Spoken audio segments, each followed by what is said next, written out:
side are you on? I think you're on this. I think you sit on that side. I really thought you guys were clapping for me, and I was like, why are they clapping for me? I didn't realize they came on stage.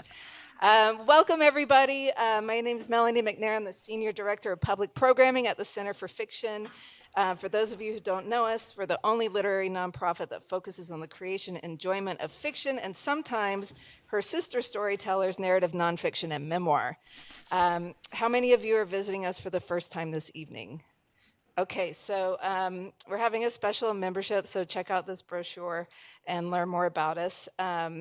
A few housekeeping announcements. Are going to make this really fast. We will have an audience Q&A, and if you're here, please raise your hand, and one of our fabulous interns will bring you a microphone.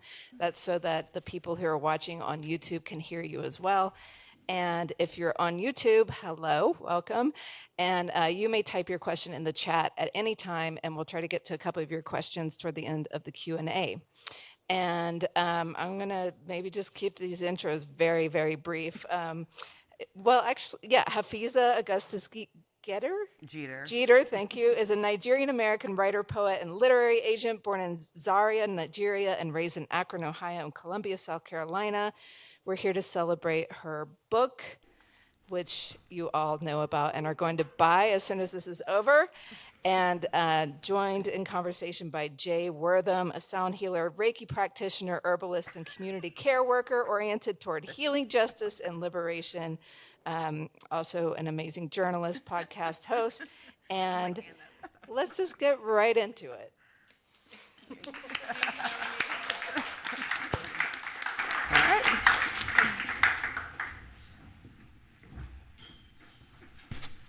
Hi, everyone. Hey. Hi. Thanks for coming. I know we're still in a pandemic, even though everyone pretends we're not, so I appreciate everyone coming out. And thank you, everyone, for supporting the book.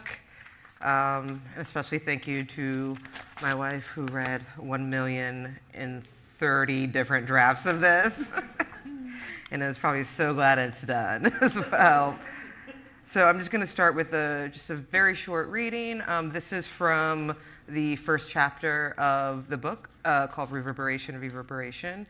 And in the book kind of opens at the Grand Canyon. It was a trip that I took to the Grand Canyon with my wife and some friends right before the pandemic happened, or like when it was like starting. And we got to the Grand Canyon, and then we had to like fly right back home like 2 days later. And then we ended up here. 4,300 feet below us, the Colorado River rushes like frothy tap water, or like time. This measure well understood by indigenous peoples, black folks, and geologists. If my mother were still alive, she'd only be 68 years old, a reminder that, after being gone 17 years, she could still be so young. But she's an apparition that, in the past, my grief rarely allowed me to call to the present. I try my hand at remembering. An origin story is what you make of it. It can be a culture, a treasured heirloom, or a history reduced. But what is the difference between looking, knowing, and memory? If my mother's goneness is a river, I'd say it took me 15 years to cross. But standing at the top of the Grand Canyon, I see her clearly now, smiling wide in front of Chautauqua Lake. It's 1994, my mother 42. I'm 10, and we're about to leave Highlights Magazine's Artist Retreat for Children's Authors, where my father, also an illustrator, has been invited. She has yet to cut her hair into an afro, and her green scrunchie holds back a long pony.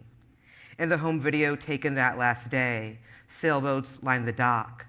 The occasional seagull dashes in and out of view, fussing up the camera's autofocus. Jamila, 13, wears iconic 90s black girl bangs and her usual ballet flats. Let's see if my ship is out there, waiting to sail, my mother says as she moves her body to the edge of the water. The pitch of her voice high and soft enough that it competes with the birds. Like the way she says the word lettuce, British colonization injects something a hint British into her Nigerian accent. Smiling, our mother asks the wind and her daughters if where she really wants to sail is off to Nigeria, or do I want to go sightseeing to places I've never been before? Now, is it me or Jamila who holds the camera? Our mother's dimples indent her face like two stars punching the night with light. Laughing, she calls the day Saturday, the 23rd of September, until my know-it-all sister interjects. It's 7:30 and an ever-shifting blue dusk falls over the lake. I'm sorry, it's July, I'm ahead of my time, our mother says to remind the me now she could be this funny. You see what happens when you're amongst all this literature and its poets and artists, she says, shoving an arm out towards the horizon that's seen its way to purple.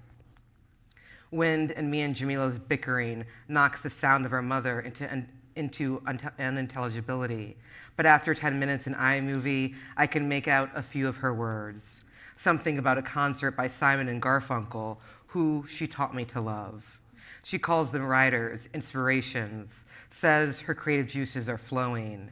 Standing in front of a lake whose name is derived from the now dormant Erie language of the no longer extant Erie people, as described by the Oklahoma Historical Society, my dead mother gestures back to the conference we've left. I'm staring into a moment where everything is gone. She quotes one of the speakers. A writer always carries a pen. Her neck is so long, she looks like a crane that might fly away. I don't have a pen on me, but the writer in me, in my veins, is telling me exactly what to say. My mother says, and the me now doesn't know what to think. Even as a child, I recognized that she had a whole sky inside her. But did my mother fashion herself a writer?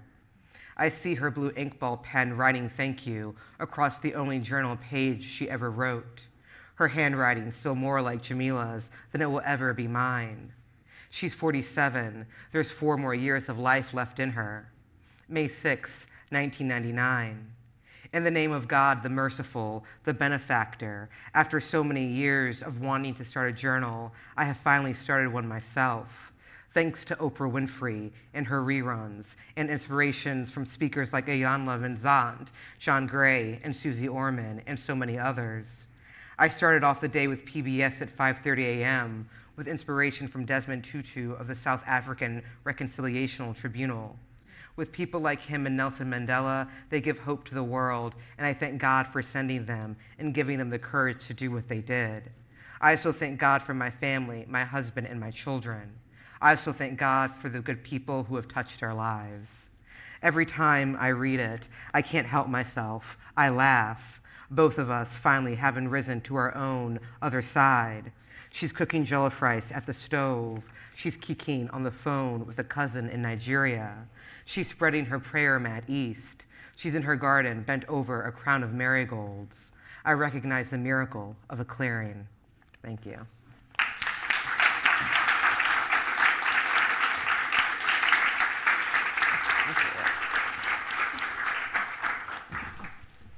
Honestly, I could have just listened to that all night. Like, I was so there with you.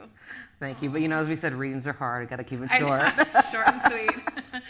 Because people can only handle 3 to 5 minutes of readings anymore these days. I don't know if you do that, but as a poet, I kind of agree. Yeah. Well, first, I just want to say congratulations on finishing a thing and putting it out into the world. Thank you. It's such an incredible book, and I hope everybody gets it. My copy is very waterlogged because I read it in the bath, which for me, like a book that I'm willing, to take it. I feel like I was sending you voice notes from it, like splishing around. Like, that's so risky. I'm always in club tub, but it's a book that once you start reading it, there's just so much in here, and you get really transported, and there's so many different sections to dive into, and so I don't know, just wanted to say that again. Just congratulations. Thank you so much. Thank you. On an incredible book. How are you feeling sitting here with it out in the world? I mean, I feel like that's the hardest question. Good. Like, I'm glad it's done. It's amazing to try to do a thing and do it. And it's just like I'm very thankful. It took a lot of people to get here. I had an amazing agent, my agent Aisha Pandey. I have an amazing editor at Random House, Jamila Wilson. We have an amazing team. And just like in terms of like making this book, it involved just thousands of conversations with just my friends, and just really was a perfect example of, that writing is not a solitary activity. Yeah. Which is something you actually kind of taught me. Like, I kind of didn't know that before our friendship. Because you would just be like, just talk it out. And I'd be like, but you're busy, you're doing stuff. And you're like, just spit it out. Just say it. Just say it. Okay, I want to know first kind of when the seed for this book was planted and what was the first thing that sprouted inside you that said, I have to get this down? Do you remember? Yeah, the first chapter that I wrote of this book is the chapter Theater of Forgiveness, which is about my Aunt Sarah, who is someone who had a very difficult relationship with growing up, my father's older sister. And, she was someone who, growing up to me, was cruel. And it was trying to understand, what makes a grown woman be cruel to a child? And in order to understand that, really having to understand, what she and my father and my aunt's life had been like. They were born in Jim Crow, Alabama. They had, been raised in poverty and just so many difficult situations in which just internalizing rage. And, I wrote it not too, maybe a year after the Charleston AME shooting, because it's one of those moments, Dylan Roof, he shoots all these black people and, after praying with them for 2 hours, and then immediately forgiveness, starts popping up. And, no one, it's not my place to say who forgiveness is for, but it really had me wondering, in terms of just as black people, when just catastrophic violence happens to us, the media is just, obsessed with our forgiveness of it. And it's made me wonder just what does forgiveness do to people, and who is forgiveness for, and can forgiveness become a mechanism of oppression, right? When it's demanded, because for the people who are told not to be angry are, people of color and just women all over the place, just don't be angry. And it's usually so often anger can be a way to just declare that you have a line that can't be crossed. And so I really wanted to understand, how does, so the work of this book was really to understand, how does a nation manifest in our intimate lives? Because essentially, if you're anyone who's paying attention, you see the state, right? But for some of us, we have to experience the state in really intimate ways. Just we all wish the state would stay out of our bedrooms, but it doesn't stay out of the bedrooms of queer people. It doesn't stay out of the bedrooms of so many of women, of genderqueer people, of disabled people. And so really understanding just the ways, just being alive is a political condition inherently. Yeah, there's such a through line in the book too about the physical toll of this country on the body. There's so much we talk about the psychic toll, but this through line of your awakening around disability justice, and also just seeing the wear and tear on your family. There's that really heartbreaking paragraph. I mean, it's throughout the whole book, but there's a part where you're talking about watching the slope in your parents' bodies change and just seeing that weigh on them. I wanted to hear you talk a little bit more about coming into awareness of that. Yeah, I mean, I think that, when you don't have a framework, everything that happens to you can be mysterious, right? But it's just my family just is has mysterious illnesses that pop up or disabilities because that's just what happens to people. But that's what happens to a community when their community is used as a toxic dumping ground. Right. That's what happens to a community that is terrorized by white supremacy, right? It's that it's not that we are manifestations of our time, of our government, that the reason things look like this is by design, right? Yeah. I think that when you think a great way to really think about it is just when you think about, people think about disability is something that doesn't affect all of us, but we all get old, so we'll all be disabled. But thinking about there's so many parts of this world that are disabling. Think about if you're Palestinian, you're in a situation that is disabling because war is catastrophically disabling. I mean, the COVID pandemic, not the COVID pandemic, but the state response to it, and what we have all been forced to live in has been catastrophically disabling, right? And so the idea of thinking okay, that's them, not us, it makes it so you can't fight for yourself, right? And so I really wanted to understand. I think like I talk about, one of the through lines in the book is how shame works, right? Because we're taught to internalize shame and just really thinking that like, okay, who is shame in service of, right? Who is my shame in service of? And thinking about the way ableism, if you just follow the history back and back, that like ableism was a way to decide, okay, like black people are more useful for slavery than indigenous people, so we will just like create like mass genocide with indigenous people and we will enslave black people, right? And so it's all like a massive trick, right? And so this idea of that like your shame is really like the shame and all these issues, it's essentially America testing how long its history can last. Which is one of the strongest lines in the book. Thank you. That might have, did I send you a message about that? I feel like I was like in this, I was like, oh shit, like shut up, and I was like, dang. I want to come back to the idea of shame, but I wanted to start with the title of the book too and talk about the Black period, because it seems like that's this safe space created by, and it's wild because when reading it and the way you describe it, which I'm going to ask you to do, but it sounds just like utopic. Yeah. But it's actually like just normal love, like it's normal Black love, and the way in which that has been that feels like something, I mean, it is something that's so hard to fight for and achieve in this country, in this time, but you describe it so beautifully, and so I wanted to ask you about it here. Yeah, so, my father is a visual artist. He did the cover painting as well as all the images that are in the book. There are about like 60 images, including some color images, and the title is kind of twofold. It's in one way talking about like trying to understand deep time inside of one single lifetime, right? Because I think especially as people of color, or just like it's unusual not to live with generations, right? And so I think I heard this a long time ago, like on being podcast with Krista Tippett. I can't remember who she was interviewing, unfortunately, but talking about like, what is the length of a lifetime? And you have to think about that, like that in terms of like the oldest person who raised you, who was the oldest person they knew, and like, so I think about like my grandmother who was born in 1918, she's surrounded by people who were born into enslavement, and so thinking about like how long history is, when we think about, there's so many ways we try to categorize time, there's like the age of Aquarius, the war on terror, we categorize all these time periods, but there are ways to categorize time that are beyond oppressions, right?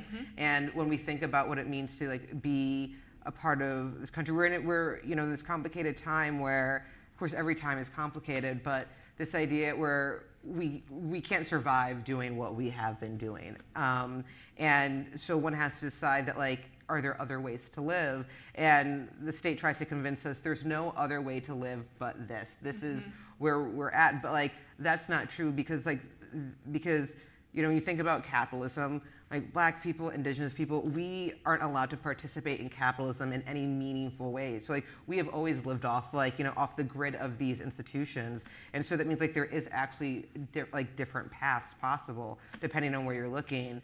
And the other part of the title comes from, Goya's Black paintings. My father loves Goya's Black paintings, and I think they're very disturbing. They're difficult to look at. But like, I mean, I wish we had a picture I can show you. It's like, it's just like, you're just like, Dad. But it's essentially, Goya paints it essentially in mainly blacks, and it depicts like the dark heart of man. And whenever I saw it as a child, I'm just like, this is absolutely terrible. And my father's just like, do you understand how much skill it takes to paint with that much black? And essentially he just saw a masterpiece, and in terms of just like really what you're looking at is, depends on like who's looking. And the other part of it, like I've always loved the scene from Malcolm X with Denzel Washington when he's looking up black in the dictionary. He's just like, black meant this, black meant me, And I'm just like, what are all the ways we can like reinterpret like the origin stories that we're given? Because I mean, virtually no one gets the stories that they deserve, and we have to like rewrite them. That's off like Toni Morrison's whole thing with the idea of rememory. It's just like trying to like look at all this past and like have a past that you can use.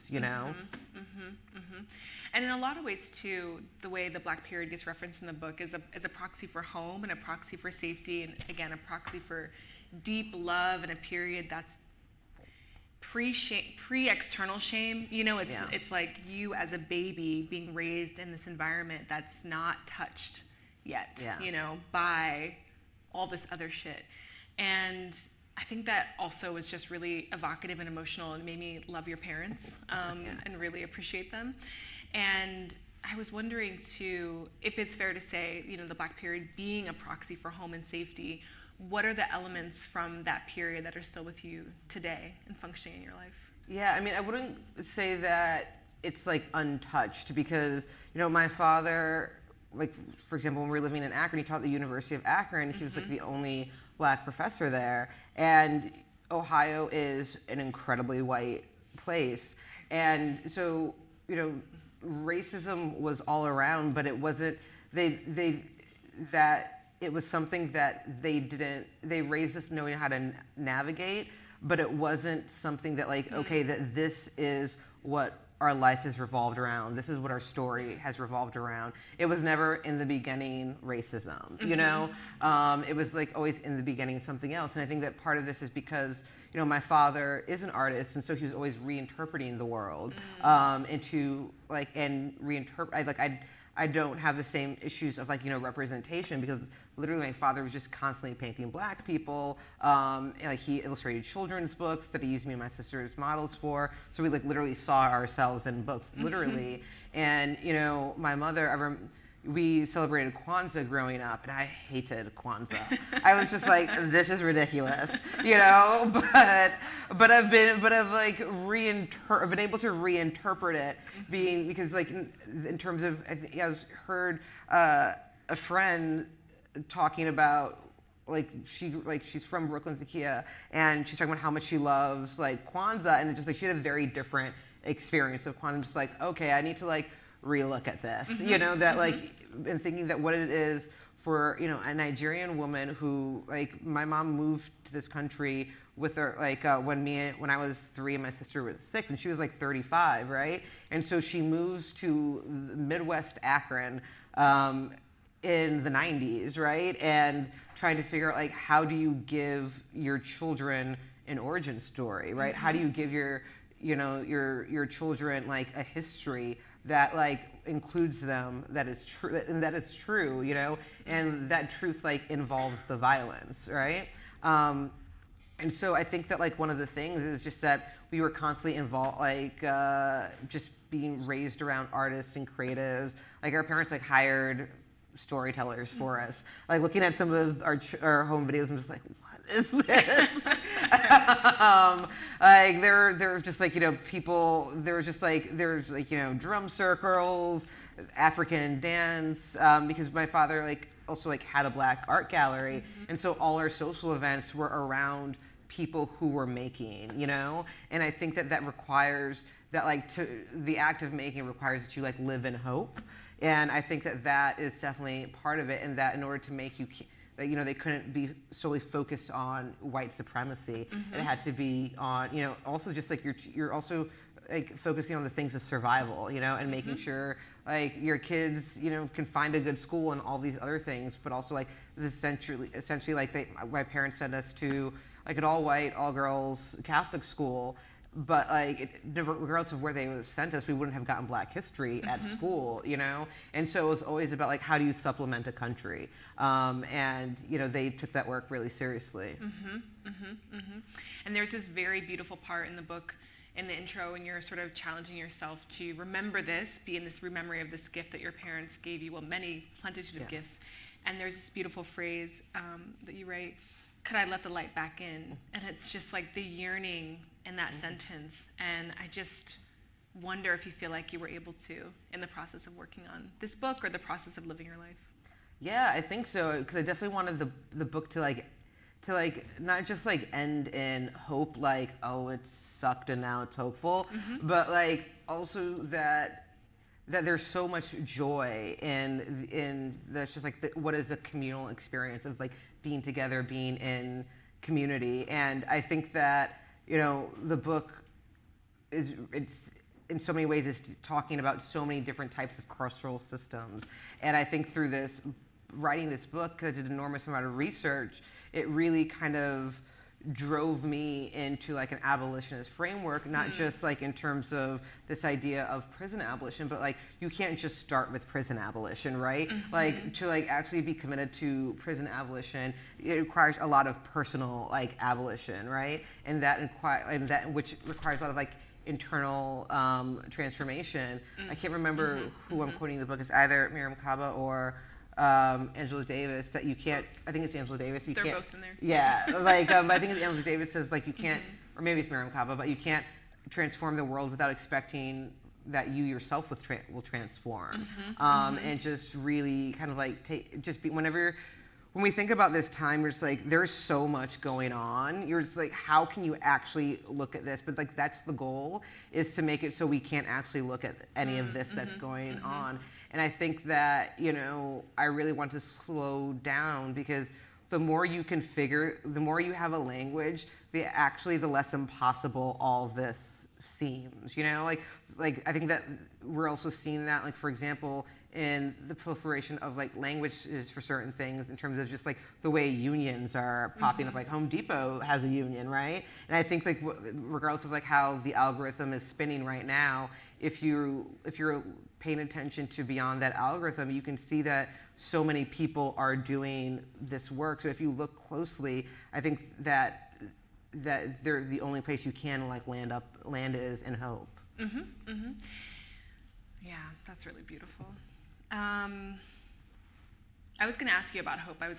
Because the book it's organized around history. It's organized around personal histories and reclaiming them for yourselves and putting them in one place, which is such a hopeful thing to do, you know, and remembering that our past is our greatest asset, and that comes up a number of times in the book.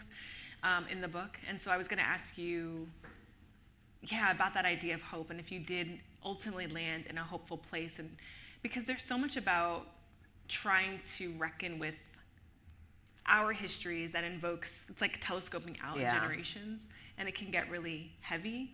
And I wanted to hear a little bit about that processing period of just like sifting through just not your stories, but the stories of everyone that your life touches, because you're taking on so much in that. And then to end in a place of hopefulness, I'm like, how many therapists did you have? Like, I finally found one really good black woman. That's all anyone needs. It's true. So I guess the question is like, how did I?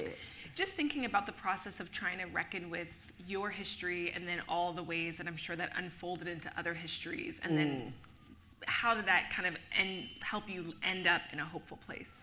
Yeah. So I think, you know, one of the things as like, you know, like as a black queer woman, and in terms of just like being part of a group that's like left out, it's just like I'm part of that group. And so I wanted to see like, how can I write, you know, almost a collective history? Like, how can I write a history that tries to incorporate as many people as possible? And so you can't tell from the the sample I read, but one of the parts of that chapter is dealing with the Hafizah Elementary and the Hafizah tribe that lives in the Grand Canyon. They live at the base of the Grand Canyon, and so because to be talking about the erasures and then to not discuss like indigenous histories and like indigenous presence would be absurd. And it's also like not a true story. And it's just like, is it possible to tell our stories without erasing other people's, right? And also I wanted to do the work of, it's so funny, like after, you know, Trump was elected, everyone was just like, you know, talk to people. Like sit down with your relatives. And it's just like, okay, the way out of this can't be like everybody find a black person, you know, like, because it's like I definitely don't want to be that black person that's found, right. You know, and I'm just like but there are ways to engage with like with other people's histories without having to be like, you come here and teach me, right? And so I try to do as much work as possible to see, and like the moment if you I think that so many people get trapped in looking at Indigenous identity as like a past tense, right? But when you look at what communities are doing, so the Vasapai Elementary, it's essentially the most underfunded school in the country. The tribal is at the base of the canyon, and they have I think their summer home or the winter home at the top of the canyon, but the Grand Canyon took that over, this national park. And they have been fighting for essentially the children's complex traumas to be categorized as a disability under in terms of education in order to get services, because right now students with disabilities are, I think, get taught 3 hours a week and are sent home. They tried to send an 11-year-old to federal court because he pulled a computer wire out of the back of a monitor because he's got ADD, and the only reason that was thrown out was because they got his name and the date wrong on the court documents, which recently I'm pretty sure the Supreme Court overruled that. So information on warrants doesn't have to be correct anymore. But sometimes they're having the janitor pitch in to teach, right? Because there's no social studies, there's nothing.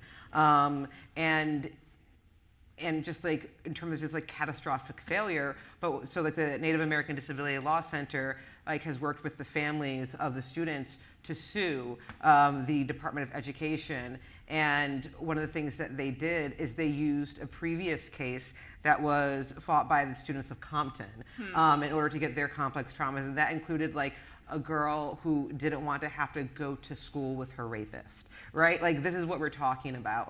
And also just of wanting to have it in terms of for students in Compton, some of them have seen more violence than soldiers.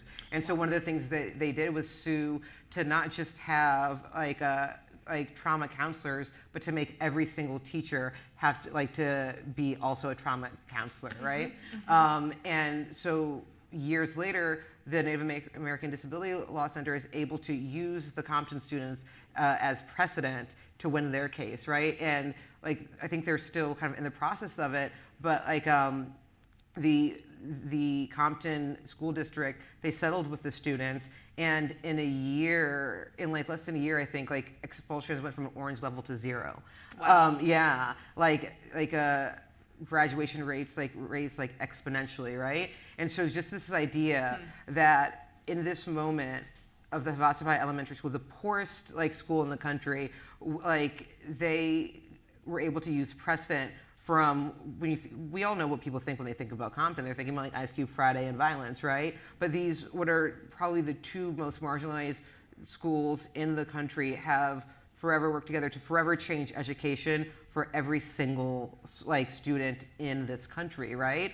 And when you think about David and Goliath's story, that's, and when this idea of just we can't change anything, it's just but if that's the case, but how come every day we are, And if you think about what it means for complex trauma to the state to have to provide resources for complex trauma, who is not traumatized by this country, right? What that can undo. But in order for all that to work, also you have to deal with the shame around disability, right? And so all these things are interconnected. And so, looking at I think looking at these two groups of kids fighting for themselves, and it just literally is changing the world. It's just I don't know where else to land but hope, because I think I put someplace in the book that between the students of Compton and Havasabai Elementary, what they showed is that a village isn't just what a child just needs, it's what a child is owed. They're owed a village, and that's what, and that's how things are transformed. I mean, that's what we're seeing with unions. It's the transformation of a village. Wow, I have to let that sink in for a sec. That was so good. I mean, when we were chatting a little bit about what you wanted to talk about tonight, this idea of revisions came up, and so in my mind, I was thinking about revisions in your work, but also hearing you relay that story and the way it figures into the book. The way revisions can also work is thinking about how interconnected our histories and our stories are. And like you said a moment ago, I'll just paraphrase it, but how do we bring ourselves into the light without erasing other people? Yeah. You know, and so that's like a huge, I feel, moral imperative in the book. So for that to be in a memoir form is also really transformative. It changes how we think about what a memoir can do. Yeah. And so I wanted to ask you, I mean, just to hear you talk a little bit more about your process of revisions, if that's kind of in line with what you were thinking. And then also you were saying there's revisions themselves, there's a personal, social, and community element and labor to it. Yeah. I mean, revision. I mean, I feel like this book has 1,000 revisions. But I think that a lot of the revisions are like, the readers I trusted, like holding me to account.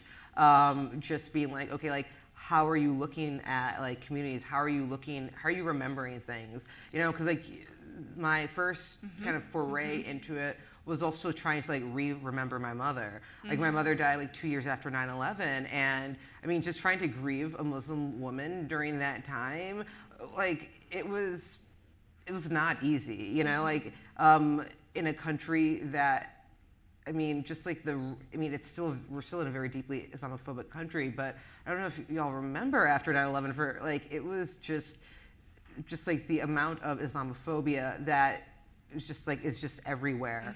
And so trying to think that like, in these ways that like grief is a political condition, right? Because like the war on terror, like literally impacted like how I could grieve and like the type of sympathies I was or was not given. And so trying to be like, okay, like what do I remember about my mother beyond this blackout of grief and all the things that impacted the way I was able to honor her and to remember her. And then in terms of the work of revision, I think that's why I think for me, writing definitely isn't a solitary activity, because I really spent most of like my whole life of this quarantine just on JSTOR. I think it's like my favorite. JSTOR is one of my favorite places because you can just like literally you can find like there's like I stumbled across an article that was just like about the archaeology of night. Yeah. I'm just like people are amazing, what they're looking at, but really trying to like revise like, okay, what is it? Where am I looking? Because even after I had done the research and making sure I was reading texts and stuff that came from the people of the tribe, when we came down to the sensitivity readers, it was just being like, and I'm just like, I thought I tried really hard, but you still miss stuff, right? And because it's like so hard to like to know what you like don't know. And I think it's just like the work of revision like definitely keeps you humble in a really lovely way. And I think that each time I had readers, whether it was like my agent or my editor or like Camille Rankin like edited the hell out of this, like Pearl Sagal like really like edited so many drafts of this to really help me see, like how do we attend to stories, because it's impossible to tell a story just about yourself, like despite the fact of how individualized our culture is, that the story is there's always an us there, right? And that it actually is possible, like, obviously I couldn't write about it all, but there is, in terms of like our histories are connected, because it's not a competition of like who had it worse. It's be like, what do we notice that we have in common? Our traumatizers. And like Harsha Walia has one of my favorite books, Border and Rule. I think everyone should read it. It's like just transformative. But one of the things I think she talks about in this book is, it's either in this book or an interview I've heard with her, is that it can be like so overwhelming to be like, there's so much wrong, but the fact is that oppression is an interconnected web, that like ableism is working with racism, is working with sexism, is working with homophobia, is working with like climate change. And so if like you do your thing, I do my thing, that all these little things that we do to dismantle in our own, like with our, like dismantle these oppressions, it all works together as well, so we're all pulling the threads, right? And so I think like that is I think that's really like hopeful in terms of like you have to like revise like your gaze, you know, because like I was trained to look in a certain way, despite like even though I was also raised into the family who taught me not to look that way. Like it's really hard to overcome a country, right?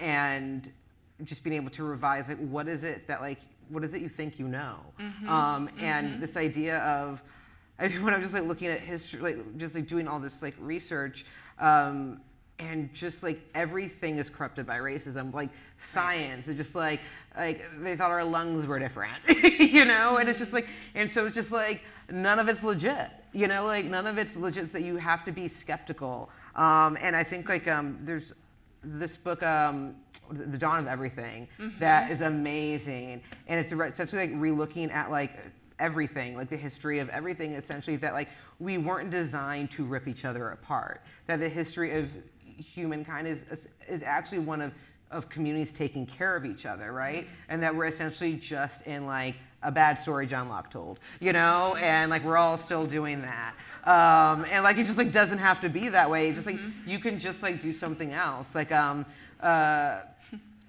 Mexico, like the Zapatistas, who, like, you know, they're a group that, you know, is kind of like believes in autonomy and is pushing against like the corruption in the Mexican government, but also everywhere. They believe that, like, you know, we might not be able to change the world, but we can create a world where many worlds are possible. And, you know, and I think that that is something that like is very true, because that's what Black people do.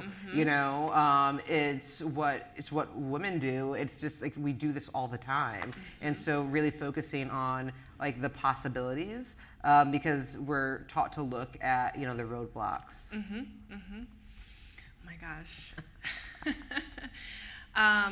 Okay, I want to pause and see if there are any audience questions, if there's anything anybody, because that was just such a beautiful note to take a beat on. Don't be shy. Yes, in the front row, Ricky. Who's that young boy with the question? Yes, a young, handsome man. I also read the book in my bathtub. Did you? So I have a question really about archive, right? Keeping in mind that this book is also an archive, right? And one of the many kindnesses of the archive can be order. And so I was wondering if you could elaborate on how the book settled on this arrangement, on this order, on its current disposition. Beautiful. Gosh, Ricky. Let's see. When you have friends in the audience, plant them with softer questions. So you're asking like how this. How did you order the book? You know what? At the end of the day, Pearl was just tell it chronologically. And I was just like, thank you, take that off my plate. But you know, it weaves. It does weave. So I essentially wanted to be like mimetic to life. Like, there's never a moment where like everyone in this audience has probably also thought of 1,000 other things beyond this room, right? The past is with us all the time, which is this idea, like, I don't believe in objectivity. I think that it's like, you know, not a thing that exists, and just like another tool that's used to oppress people. And so like, it's okay that none of us are objective, but, you know, what does that actually mean? And so I really try to like lean into, you know, essentially what one can do from one's positionality, and especially, you know, my brain, I've got a lot of stuff in my brain. I watch like, I've literally just tried to weave it. But actually, this is going to embarrass you, but one of the things I did do is I listened to so much Still Processing during this. And like, because I think the way Still Processing like weaves between the personal, the political, the cultural, and especially the Whoopi Goldberg episode is gold. And like, I listened to that episode actually like a bunch, and to actually like kind of like mapping like how the weaving is done, in terms of that. So like, I use like a lot of like different type of craft elements. So I read a lot of craft books, but I listened to a whole lot of Still Processing. I mean, I have never listened back to an episode, so that is amazing to hear.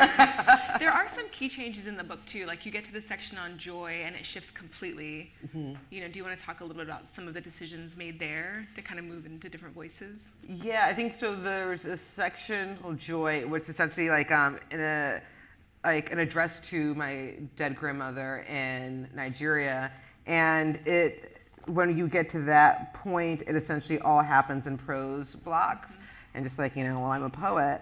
And I also thought that people needed a break. But also, I'm talking to someone who is dead, who, like, we were separated by not just, like, the decades between us, like a lifetime, but we were separated by actual, like, the distance between the U.S. and Nigeria, as well as, like, actual language, right? Like, the last time I saw, like, my Nigerian grandmother was after my mother died, when we went to go essentially, like, see her after that. And so our relationship was full of gaps, The only word she can say in English was our names. And so like, our entire relationship was in translation. And so I kind of, like, leaned into that, like, we have a relationship of fracture, and, like, it's a lacuna, right? And so I used that form in terms of just, like, how can you, like, lean into the form of, like, speaking to, I think, like, because even if, like, you can't talk to your grandma, there is so many, like, there's so many gaps between that. And part of those gaps are beautiful because I think so many of I don't know any like, I guess, like, maybe, like, rich white people, but, generally you don't want the next generation to understand to have to, like, really understand that way the things you had to live through. Like, the whole point of it is to make it better for the next generation. And so trying to really, like how can you communicate to someone against, like, the gap of time, space, like, death, language. Incredible. Oh, there's a question there.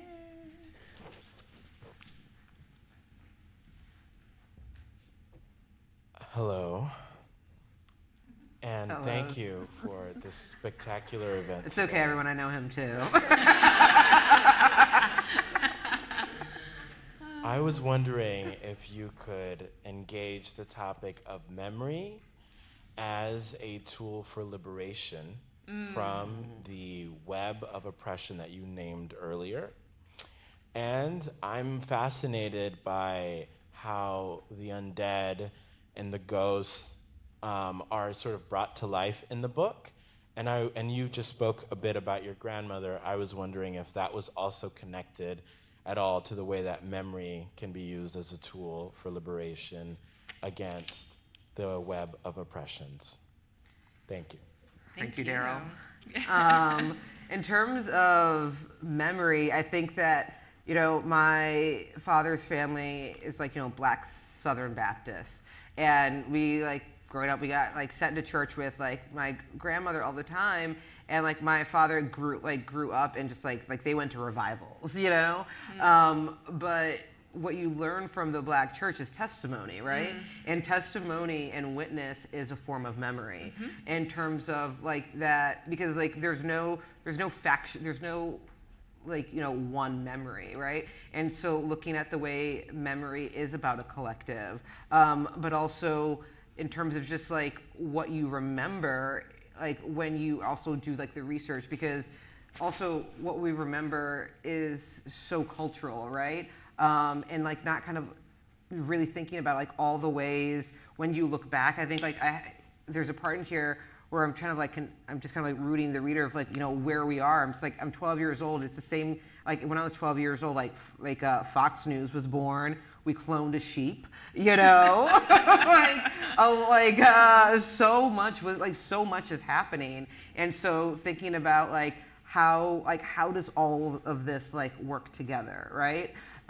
Because, like, if you ask someone in, like, 10 years, like, their memory of this time, you could remember this entire time and not contextualize it in the afterlife of, like, Trump, Obama, like, Me Too movement, all of these things, right? And so wondering, like sort of figuring out, like, how can memory be ethical? So I think that that was part of the work, and I think it really is like, thinking like how much can you see, like, and that involves like actual footwork of like you have to go get history because it's actively kept from us. But it's actually the thing, like the more history you understand, it's like the only thing that makes the future seem possible.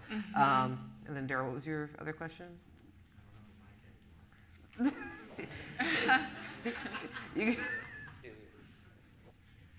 Thank you. I think that you're answering it. The second part of that question had to do with spirituality, ghosts, and the undead. Well, black people never die. Cheers to that. No one's grandma has ever actually died. Thank you so much. Is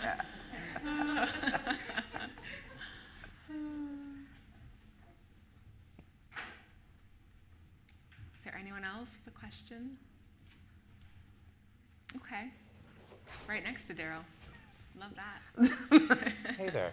Hi, Carl. Hi. Everyone's a plant. So Daryl and I read your book Un-American over the pandemic, and I think one of the really striking things was your relationship with your mother, which you brought up quite a bit here. I'm wondering, you've been talking about transformations in yourself, how this book has led to big revelations. And I was just wondering what you think your mother would be most proud of that you've kind of grown into or changed into in this moment. Oh my God. Carl. What a sweet question. I mean, it's hard to say. I mean, I think that like your parents are just kind of like proud of you for like making it, you know? Like, I mean, my dad thinks like everything I've ever done is like fantastic, you know? I'm a very supportive parents, but I think that, I don't know, like my mother, I think like, you know, reading, like, you know, when I was like doing the research for this book, it also required like doing like my own research into like her and my family. So, you know, like when you're like little, like when you're a kid, like your parents like go out and like you just search through everything of theirs. You're like, what's in here? But like, you know, like when your parents go to the movie. But I had to like actually like pay attention to what I was finding, you know, and so, you know, I found this like award that I kind of mentioned that she got from like the Black Women's Caucus. I'm just like, oh right, that thing that she went to where like we always had to sit outside and wait, you know, but she got an award for like helping like newly immigrated Africans like get situated in the area, and I was just like, huh, and I'm just like, who are these people? But I think that, you know, I think that like in that gesture that she did with that, like that's what I hope this book is that kind of gesture, and I think like that's what should be proud of, that like doing that, like I'm hoping I'm doing something helpful. Thanks. Beautiful. One in the front. Another friend? I don't know. Okay. I don't know you personally, but Yay! at first I want to say this was a very lovely talk and reading. I wrote a bunch. A project like this sounds like super expansive, and the more you work on it, the more you know the more you know how much you don't know.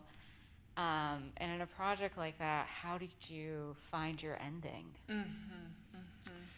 Yeah, I think, you know, the ending finds you in many ways, because it was a work of, you know, I realized it was a work of trying to understand what I remembered and why. And I think that, like for me, the question that this book kind of explores is, I take this question that like Booker Pearl Sagal asks in one of her book reviews about like what does it look like to emerge from erasure?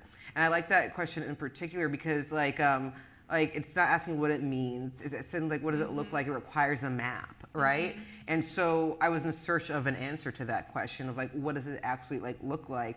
And you know, and I found like the answer was like the work of what Toni Morrison calls rememory, of like, you know, reconstituting a usable past. And so it was really when I realized I had taken all of this past and was able to like tell a different story, and not just different, but like a more whole story, a story that that things just started to like make sense, and that I could like actually be on the other side, because going through this book required that I actually do like abolish a lot of internal carceral systems, and so you have to break down the shame and be like, okay, where does all this come from? It's kind of just like putting all your traumas, both personal, political, like on the table, and just be like, what am I looking at? And that was like the work, because I think like for one of the chapter that's kind of like the second chapter that's about my mom, and that's like about Islamophobia, it kind of started, I was like talking to my friend Camille, I'm just like, so war. I'm just like, I have a feeling it's like the most like influential thing in my life, but I never see it, and why, and I just want to figure that out, and I was able to do that by looking at like, okay, like the war on terror like filters down in all these ways, including how we grieve and who we grieve and who we assign value to. And so I think just like trying to answer my own questions, I think is really just like, I'm just like, okay, like I can stop. And I knew that the answer couldn't be devastation, because you think about the history of enslavement, just like for centuries, from the first black person or African person that was kidnapped and brought to these shores, like every day someone believed they'd get free, and so it's just like, it's like, I can't quit, and the answer cannot be hopelessness, and so when I found my way to hope, I realized that, okay, because like Miriam Kaba says, like, hope is a discipline, and once I found my way through into that discipline, I'm just like, I can stop. Got time for one more question. Okay. Oh, we did that.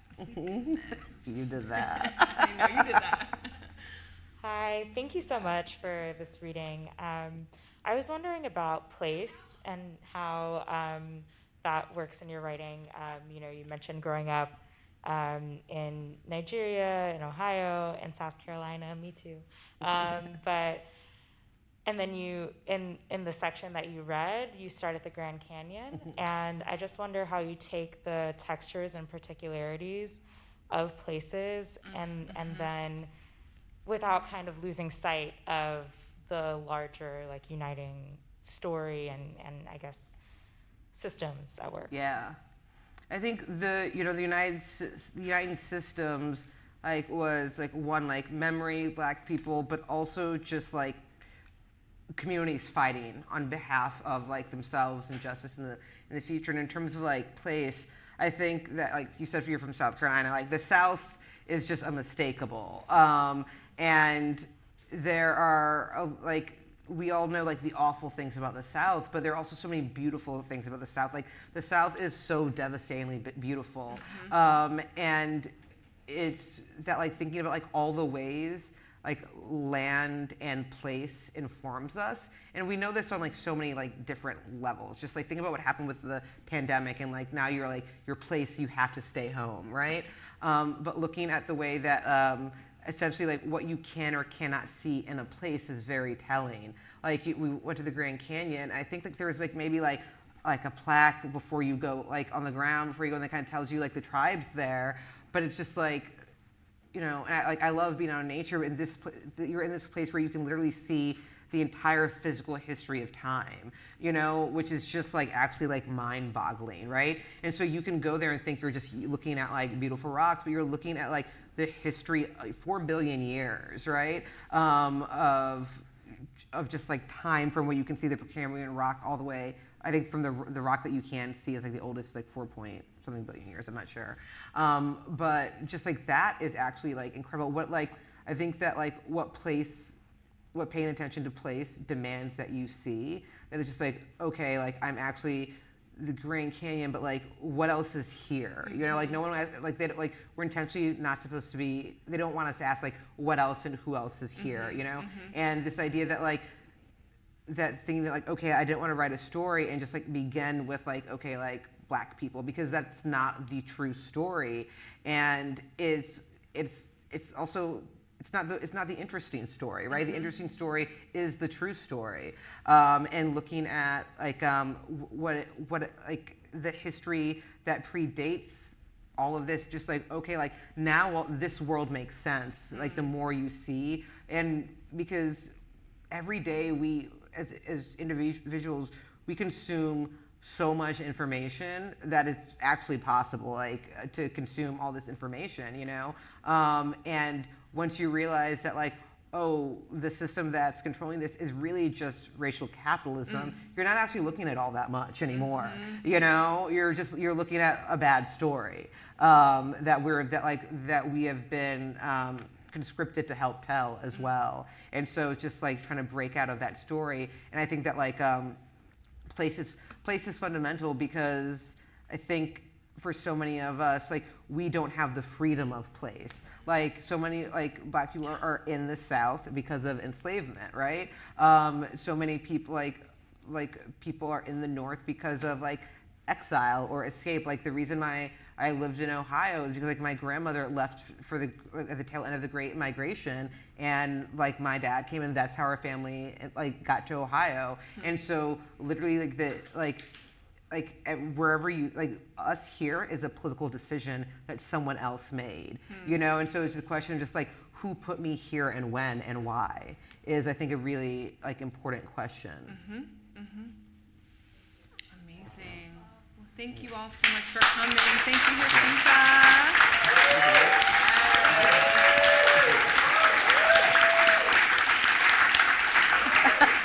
Stop. Thank you to the center for having us, and for all the hands that went into making tonight possible, and the incredible team that's supporting Hafizah. Yes, thank you to everyone, and thank you to, again, my agent, my editor, to everyone who helped with this. It's amazing. If you're a writer, check out Asia Pandey Literary. Listen, you gotta help. Thank you both so much. That was, I feel so full. That was great.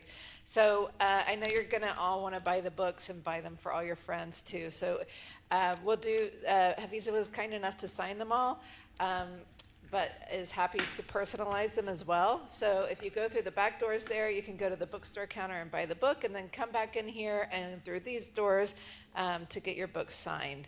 And please, if you have a mask, please wear your mask while you're getting the book personalized. And thank you very much for coming, everybody.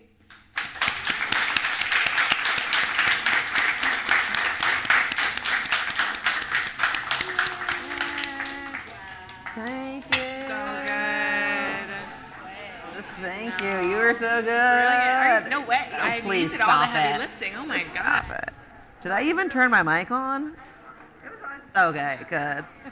Here, oh, you got it. Okay, well, let me. Do I?